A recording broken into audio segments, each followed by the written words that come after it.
c'est quelque chose de beaucoup plus profond. C'est une condition qui affecte chaque aspect de notre vie. Le péché n'est pas seulement faire des choses mauvaises. Parfois, il se déguise en quelque chose qui semble bon, attrayant ou inoffensif.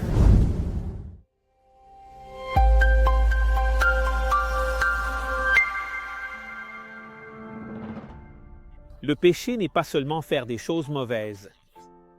C'est quelque chose de beaucoup plus profond. C'est une condition qui affecte chaque aspect de notre vie.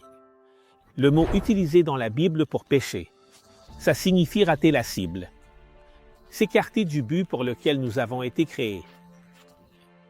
En essence, le péché est une rébellion contre Dieu, une séparation de sa volonté parfaite. Cet ennemi ne se présente pas toujours comme quelque chose d'évident ou de désagréable. Parfois, il se déguise en quelque chose qui semble bon, attrayant ou inoffensif. Nous séduit avec la promesse de satisfaction, mais ça laisse toujours un vide et de la destruction.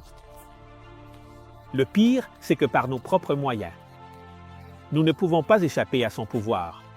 C'est essayer résoudre le problème du péché avec nos œuvres.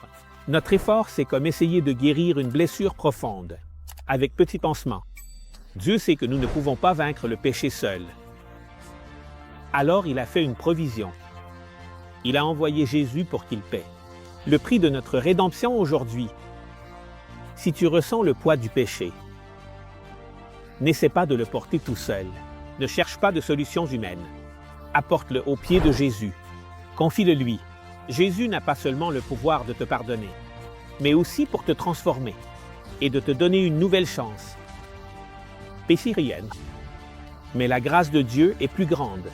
Il y a de l'espoir pour quiconque qui se tourne vers lui avec un cœur sincère. Ce sont des paroles de vie. Si nous confessons nos péchés, il est fidèle et juste pour pardonner nos péchés et nous purifier de toute méchanceté. 1 Jean 1h9.